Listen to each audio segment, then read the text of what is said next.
Sebagai orang yang mulia, salah satu yang kita lakukan adalah memuliakan istrinya. Nah, yang selalu bikin cinta hanyalah satu, yang selalu bikin cinta hanya Alvito. Assalamualaikum warahmatullahi wabarakatuh, Bro. Waalaikumsalam warahmatullahi wabarakatuh. Alhamdulillah sehat walafiat, Bro. Alhamdulillah sehat, mudah-mudahan masih sehat dan semua dulu Alvito dimanapun berada selalu dalam lindungan Allah dan selalu diberkahi dan dirahmati Allah. Amin. Ya, meskipun dalam keadaan terlambat sedikit ya, Amin. tetap kita bisa bersua kembali di udara dan mudah-mudahan kajian yang singkat pagi ini disertai hidayah dan ridhonya Allah. Amin, ya dan kita semua dapat ilmu yang manfaat dan barokah. Amin. Amin. Amin ya rabbal alamin. Ya. Masya Allah. Jadi masih saksi ini dalam seminggu terakhir ini kita membaca berita di Quran Suria itu miris sekali ya. Jadi kemarin ada berita yang mengenaskan karena kasus pernikahan poliandri sehingga terjadi pembunuhan Masya Allah. pada salah satu suaminya karena mungkin cemburu ya. Ya, jadi ada salah seorang perempuan yang punya suami dua. Iya, dua ini ya, Bro. Iya. Mas Isak juga sudah membaca itu. Iya. Iya. Dan yang pagi ini tadi ada kasus, ya Allah, naudzubillah ya. Jadi di Pandugo, sebelah seorang istri yang menebas suaminya sendiri sampai ususnya semburat ya. Allahu Akbar. Jadi orang itu kalau sudah gelap mata seperti itu ya, subhanallah. Jadi kalau beberapa kasus yang terjadi itu kan seringkali seorang suami membantai istri, membunuh istri, bahkan sampai ada yang memutilasi ya. Alhamdulillah. Nah karena itu pagi ini kami ingin menyampaikan sabda Rasulullah Sallallahu Alaihi Wasallam. Beliau pernah bersabda begini, ma akroman nisa illa karim, wa ma ahanahunna illa la'i. Tidaklah memuliakan para wanita atau istri kecuali laki-laki yang mulia, dan tidaklah merendahkan wanita atau istri kecuali laki-laki yang laknat atau laki-laki yang brengsek kan gitu. Artinya kalau kita ingin menjadi orang yang dipandang oleh Allah dan Rasulnya sebagai orang yang mulia, salah satu yang kita lakukan adalah memuliakan istrinya. Nah, kita tahu bahwa sebagai seorang suami bertanggung jawab memberikan nafkah lahir batin, mendidik dan mengarahkan keluarga kita, istri kita, anak-anak kita agar senantiasa menjadi orang-orang yang baik, yang soleh, yang istiqomah ibadahnya. Ya, karena memang keselamatan keluarga dunia akhirat ini nahkodanya adalah seorang suami. Nah, kita harus pahami bahwa istri itu punya tanggung jawab yang luar biasa di dalam mendidik anak-anak kita, mengurus rumah tangga yang tidak sedikit kerjaannya.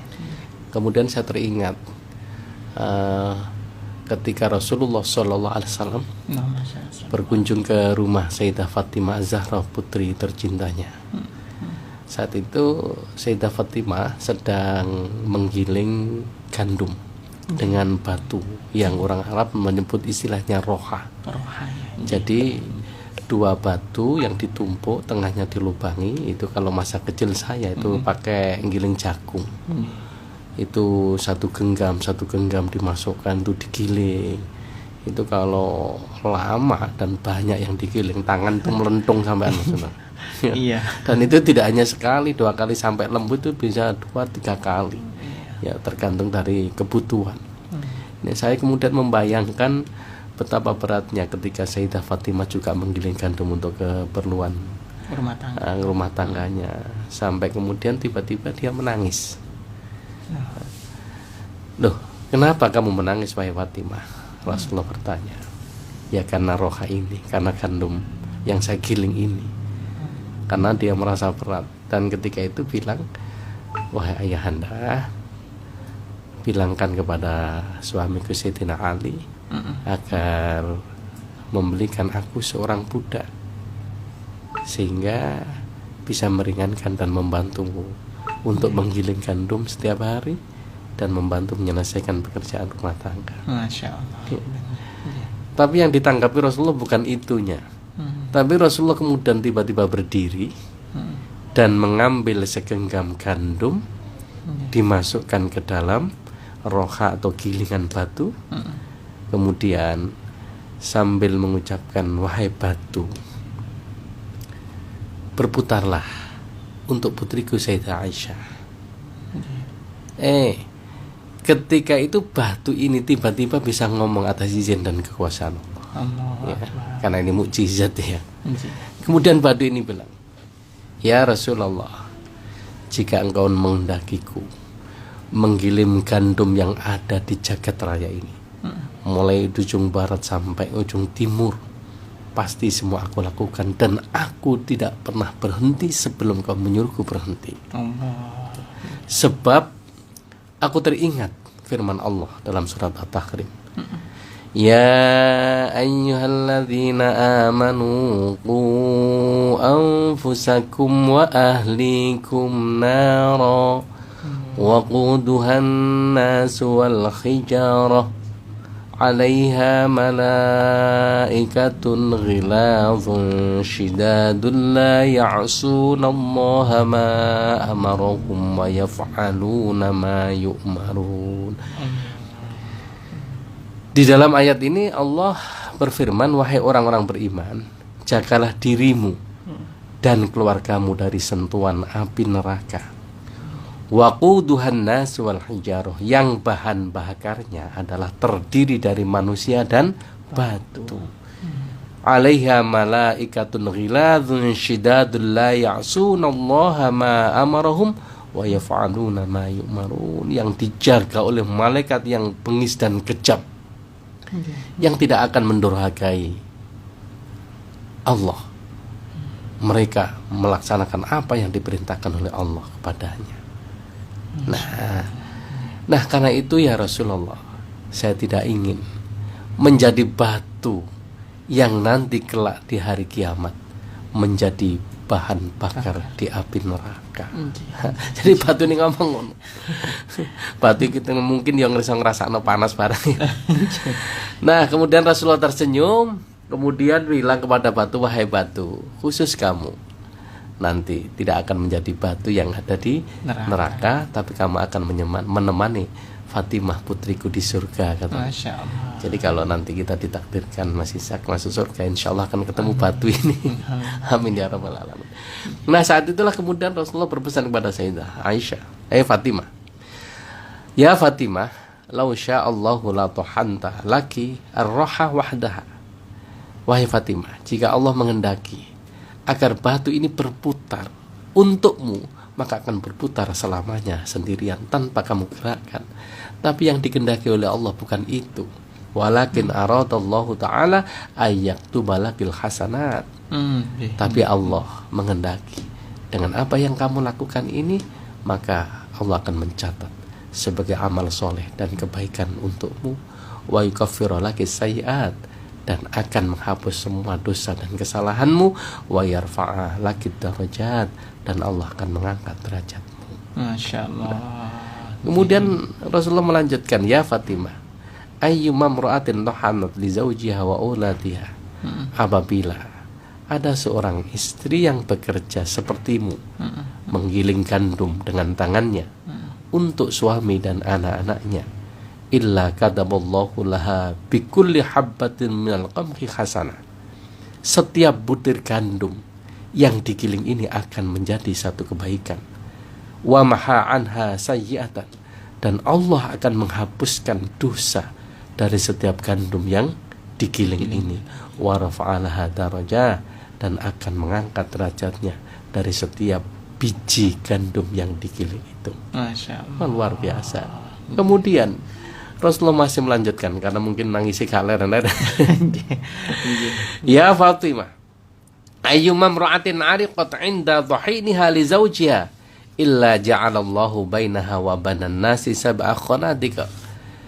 Apabila seorang wanita yang karena melakukan perbuatan ini, yang menggiling itu tadi ya, ya ini memang konteksnya menggiling, tapi dalam konteks selanjutnya apapun yang dilakukan oleh seorang wanita di dalam rangka menyiapkan semua kebutuhan suami dan anak-anaknya sampai mengeluarkan keringat termasuk masak dan sebagainya, maka Allah akan menjadikan setiap perbuatan yang dilakukan menjauhkan dia dari siksa api neraka. Masya Allah. Ya, itu.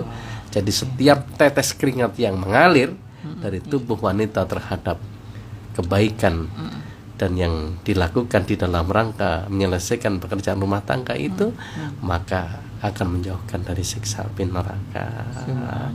Nah, ada yang bertanya, nah gimana kalau sekarang ini wong masaknya pakai magic jet kan gitu ya, terus kemudian pakai kompor gas kita tinggal gitu. Dan itu kan kalau dulu kan pakai kayu bakar sehingga kemungkinan ngeringet itu sangat mungkin. Nah, gimana caranya supaya cepat gini kan? Ya cedek kompor kan gitu.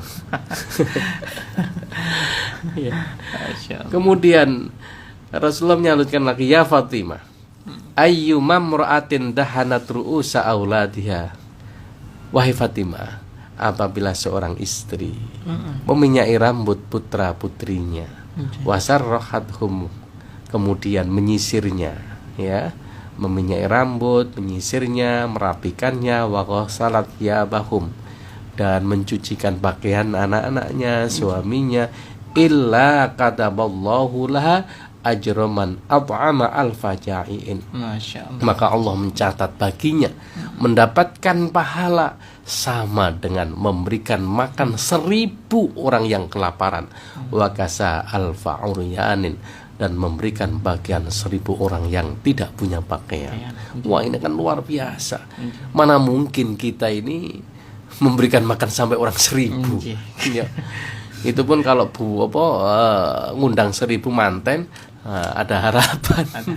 Bobo kan. Tapi kalau hanya memberikan makan sodak itu, kalau orang yang memang berkecukupan atau mampu kan ya nampaknya kecil kemungkinan. Tapi bagi seorang wanita yang menyisiri anaknya, mencucikan bajunya, walaupun tidak dicuci dengan tangannya sendiri, dengan mesin cuci itu sama ya, karena itu adalah bagian dari suatu perbuatan yang mulia yang dilakukan oleh seorang istri demi suami dan anaknya, itu pahalanya luar biasa. Jadi masih syak, surganya bagi seorang istri itu sangat mudah kalau dilihat dari sini. Ya, tidak seperti laki-laki yang harus rajin ke masjid, membaca Al-Quran, puasa kan gitu. Andai kata seorang istri misalnya tidak kuat puasa sunnah, tidak kuat membaca Al-Quran, atau mau dididik lah gitu ya, ya, maka dengan semua yang dilakukan ini, subhanallah, sudah cukup lah kira-kira gitu.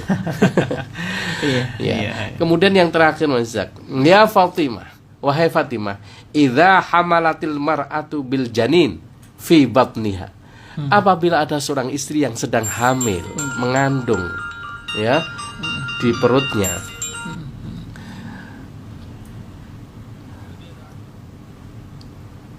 istaghfarat lahal malaikah, maka malaikat akan mengampuni dosanya.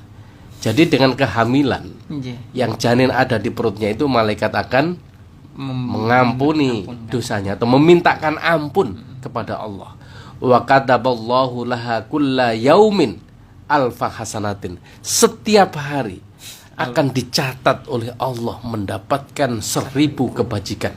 Wa maha anha alfa sayyiatin, dan akan dihapus 1000 dosa dan kesalahannya. Fa idza ja'ahat talqu kataballahu laha thawabal mujahidin fi sabilillah taala. Apabila dia dalam keadaan sakit menjelang kelahirannya, umumnya kan memang sakit luar biasa. Ya, saya merasakan kemarin anak saya yang mau melahirkan itu sakitnya bukan hanya 1-2 menit itu ya. Jadi sakit kemudian jeda sakit lagi sampai proses kelahiran itu merasakan sakit yang luar biasa. Nah, ketika menahan sakit menjelang kelahiran ini, Allah akan memberikan pahala sama dengan jihad fisabilillah. Ya. Fa idza wada'at hamlaha kharajat min dhunubiha ka yaumi waladatha ummuha. Apabila dia sudah melahirkan, maka bersamaan dengan kelahiran itu dosa-dosanya habis. Dia statusnya sama dengan anak yang baru dilahirkan. Ya Allah. Karena itu kalau ada seorang yang melahirkan kemudian meninggal dunia, maka jelas matinya adalah mati syahid. Karena semua dosanya sudah habis bersama dengan keluarnya itu. Masya Allah. Nah, supaya kita ibu-ibu ini yang sudah menikah ya, supaya banyak pahala ya, sering hamil lah. Ya. Jadi dapat ampunan ya untuk menanamkan kepada istri suami supaya masing-masing punya tanggung jawab menyayangi suami, menyayangi istrinya kan gitu ya. Jangan sampai terjadi Masya Allah karena persoalan sesuatu yang sampai membuat gelap mata, saling menyakiti, na'udzubillah ya. Toh akhirnya nanti kalau sudah sadar kembali kepada keluarga kan rugi dewi. Seperti ini tadi yang menikam ya, mungkin karena dianggap kurang perhatian, tidak bekerja ya, terus tidak menafkahi kan gitu ya. Ya dibicarakan kedua dengan baik-baik kan gitu. Nah ini kalau sudah proses seperti ini sampai rumah sakit itu kan nggak sehari 2 hari, kan butuh biaya banyak. Nah mesti kan ya tambah bahaya. Bahasanya arek kan gak bahaya tak kan. Ya itulah masih syak ya.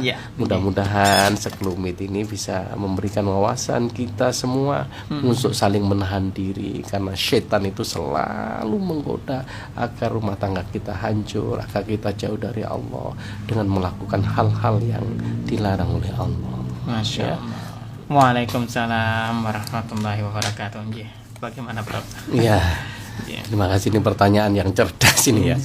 Jadi bisa jadi suaminya meninggal kan gitu ya, tapi dia punya anak, atau punya suami sudah meninggal tapi tidak punya anak. Maka semua yang dilakukan di dalam rangka untuk melanjutkan kebaikan yang pernah dilakukan suami itu akan mendapatkan pahala yang sama. Kan di dalam hadis Rasulullah kan bersabda begini, barang siapa yang membiasakan kebiasaan yang baik, mentradisikan sesuatu tradisi yang baik dan kemudian diikuti oleh orang sesudahnya, maka dia akan selamanya mendapatkan pahalanya. Barang siapa melakukan suatu keburukan kemudian menjadi sebuah tradisi dan kebiasaan dan diikuti oleh sesudahnya, maka dia akan mendapatkan dosanya karena kebiasaan yang sudah diikuti oleh orang sesudahnya kan gitu. Jadi ibu ini kalau mengingat suaminya yang sudah meninggal misalnya, kemudian melakukan apapun yang dilakukan suaminya, misalnya suaminya dulu saling silaturahim kepada saudara dan itu ibu tidak putus, maka selama itu pula ibu akan mendapatkan pahala yang sama kan gitu ya. Suami ibu juga akan mendapatkan pahala yang sama. Kalau dia memasak untuk suami yang senangannya ini, dan suami kemudian tahu bahwa punya orang tua, punya saudara, mungkin punya tetangga, dan memberikan kepada tetangga, itu ibu akan mendapatkan pahala yang sama. Karena pada hakikatnya adalah melestarikan, membiasakan apa yang menjadi kesenangan suami, kan gitu.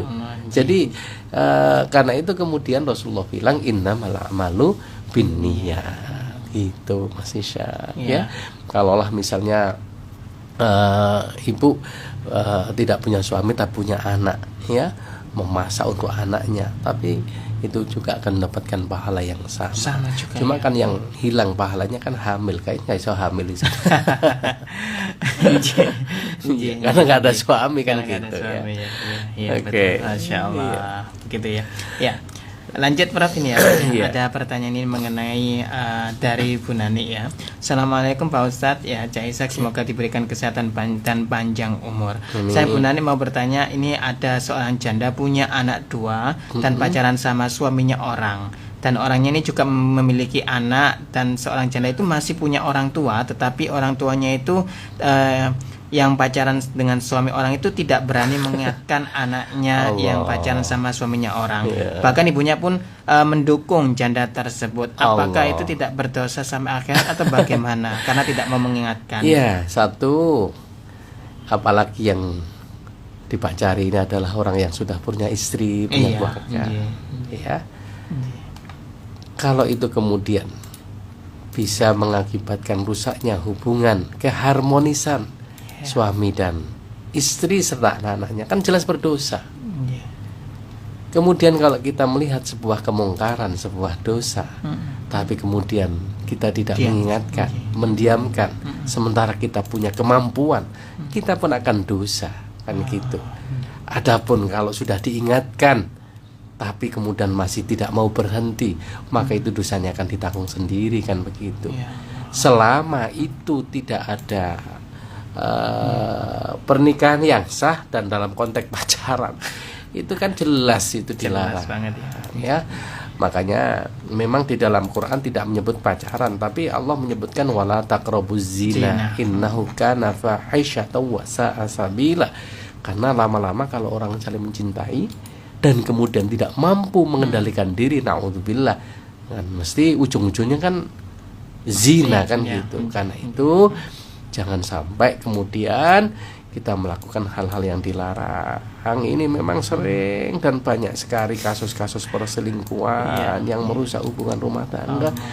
Ini karena nafsu. Karena itu sekali lagi faktor agama, faktor kemampuan, ya, itu juga harus menjadi milik kita semua. Harus kita perhatikan, ya. Bisa jadi kita sudah tahu, tapi karena tidak kuat godaan. Nah, inilah pentingnya supaya kita selalu mengikuti kajian ini, supaya kita mendapatkan ilmu, supaya dapat saling mengingatkan, gitu ya. Dan sekali lagi di samping itu memohon hidayah dan petunjuk dari Allah. Allahumma inna ala dzikrika wa syukrika wa husni ibadatik. Ya, semoga kita semua selalu diberikan pertolongan Allah untuk selalu berzikir, ingat Allah, kan begitu. Dan selalu berusaha untuk meningkatkan kualitas ibadah kita. Karena semua anggota tubuh kita adalah merupakan nikmat yang dianugerahkan kita. Kalau kita kemudian tidak memperhatikan, tidak menjaganya, maka akibatnya akan kembali pada diri kita sendiri, kan gitu. Ya, kalau hanya di dunia mungkin kita akan dikecam oleh kanan kiri, tapi nanti yang paling berat kan di akhirat, gitu. Itu Mas Ishak, ya. Jadi kita doakan orang-orang yang seperti ini, kalau kita tidak mampu mengingatkan, mudah-mudahan dapat hidayah dan petunjuk dari Allah, kan gitu, ya. Ya mencari orang yang masih bujangan, gitu ya. Jangan semuanya orang ya. Ya. Bahkan malah yang bertanya ini kalau memang itu teman, ya, kemudian tidak mengingatkan, ya dosa loh ini. Termasuk juga. Iya, otomatis. Kalau dia tahu, berarti kan dia tahu ini tadi, bisa menceritakan. Dia bisa menceritakan sampai orang tua gak mengingatkan. Itu kan begitu. Kalau dia sudah mengingatkan melalui SMS, tolong kalau bisa jangan dilakukan, karena ini sudah semua tahu. Kan dia kan sudah tahu kan ini, ya. Itu kan juga dosa. Bahkan yang lebih parah lagi, Prof, itu ya, ada yang semacam seperti itu, kemudian si janda ataupun wanita itu istilahnya memberikan ilmu sihir kepada si lakinya. Ini yang bahaya. Bagaimana bahaya. ini? Ya jelas dosa itu, apalagi minta bantuan setan, kan gitu. Iya. Itu kan sama halnya menduakan Allah. Tapi dalam kejelekan, kan gitu, jelas. Wa ta'awanu 'alal birri wat taqwa wa la ta'awanu 'alal itsmi wal 'udwan. Dia minta pertolongan, bantuan, saling membantu kepada sihir. Setan itu kan dikendalikan oleh sihir itu dikendalikan setan atau jin atau makhluk yang Iya. yang gitu kan, sehingga orang tidak bisa berpikir jernih kan gitu. Iya. Iya, itu dengan mantra atau guna itu jelas sudah menyalahi syariatnya. Oke. Masya Allah. Gitu. Ya. Ini tadi ada yang bertanya lewat SMS Japri saya ini, mungkin juga Jamal Victor, maksudnya bagaimana cara khitbah yang baik dalam Islam, ya. Lamaran. Ya, lamaran. Jadi pada ikatnya lamaran itu akan adalah bertujuan untuk mempersatukan dua insan yang belum menyatu dengan jalan nikah. Jadi pertama kan meminta sepihak laki-laki, kalau tradisi kita kan gitu ya, meminta, dan kemudian kalau sudah dijawab ya dan dikatakan setuju, maka nanti jangan lama-lama, sebab kalau kemudian sudah dijawab saling iya, terus kemudian saling kenal, saling akrab, itu yang dikhawatirkan kan ada pihak ketiga, yaitu setan kan gitu.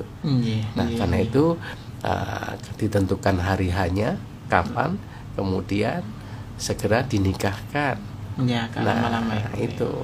Nah, yang paling penting setelah keduanya sepakat dan sudah diterima, jangan sampai kemudian tiba-tiba ada yang lebih baik, sudah mapan kan gitu misalnya. Melamar lagi, jangan kemudian wah dibatalkan, naudzubillah. Rasulullah melarang itu, jangan sampai ketika sudah melamar dan sudah dijawab kemudian menerima pinangan orang lain. Nggak boleh. Itu namanya sama dengan mengkhianati janji, dan disinilah awal dari sebuah ketidakharmonisan nantinya. Ada ketidakberkahan ya, karena menyakitkan orang lain kan gitu. Kan Allah sudah, Rasulullah sudah bilang, barang siapa yang membantu orang lain maka dia akan ditolong oleh Allah, barang siapa yang akan menyambut dan menyakiti akan dibalas oleh Allah kan gitu. Gitu ya. Jadi soal gawan biasanya karena membawa apa itu kan tradisi ya sesuai dengan kemampuan, tidak harus itu ya. Yang penting ada kesiapan dari pihak laki-laki dan sanggup nanti menjadi seorang suami yang bertanggung jawab, kemudian datang dengan keluarga dengan gagah untuk melamar kan gitu. Masya Allah. Tapi kadang-kadang orang tua itu mencari yang mapan meskipun setelah memang normalnya begitu. Tapi resiko, ini perlu kan diperhatikan bahwa orang itu sukses tidak langsung ujuk-ujuk sukses, mesti berproses kan gitu. Makanya ayatnya di dalam Al-Qur'an itu Allah menyebutkan wa anqihul ayama minkum wasolihina min ibadikum iyakunu fuqara'a yughnihimullah. Kalau niat kita baik ya, bukan semata-mata karena hartanya, bukan karena yang hal-hal yang sifatnya duniawi, maka jika engkau dalam keadaan fakir atau miskin, Allah akan mencukupimu. Itu harus yakin. Jadi rezeki itu bisa jadi diperoleh tidak atau belum menikah, tapi setelah menikah. Ya, karena itu di dalam satu hadis Rasul menyebutkan memang ada 4 pilihan sebagai pertimbangan, karena cantiknya atau ketampanannya, karena hartanya, karena nasabnya, karena agamanya. Jika keempat hal ini tidak bisa diperoleh dalam satu waktu, maka fadhfar fi dzatiddin taribajatan. Dahulukan agamanya, engkau akan diberkahi oleh Allah. Karena di dalam satu riwayat lain ada keterangan bahwa barang siapa yang menikah karena hartanya semata, Allah suatu saat akan memiskinkannya. Masya Allah. Gak gawat tak? Kemudian barang siapa yang menikah karena jabatannya, karena kehormatannya, karena kemuliaannya, ya, maka Allah suatu saat akan menghinakannya. Kan gitu. Tapi barang siapa yang menikah karena ilmu dan agamanya, Allah akan memberkahi dan merahmatinya. Ya, itu. Nah, itulah Mas Ishak. Jadi ini harus kita pegangi, jangan semata-mata karena kemapanannya, tapi yang penting karena ilmu dan agamanya. Betapa banyak orang yang karena sudah sukses tapi akhirnya berantakan kan gitu. Ya, kalau ilmu agama insya Allah akan memberkati sehingga nanti semuanya akan bisa diraih.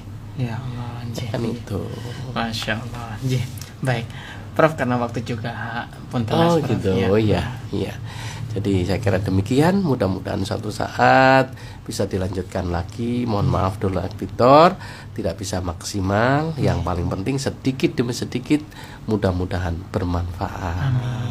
Kita akhiri dengan bacaan kafaratul majelis. Subhanakallahumma wa bihamdika asyhadu an la ilaha illa anta astaghfiruka wa atubu ilaik. Assalamualaikum warahmatullahi wabarakatuh.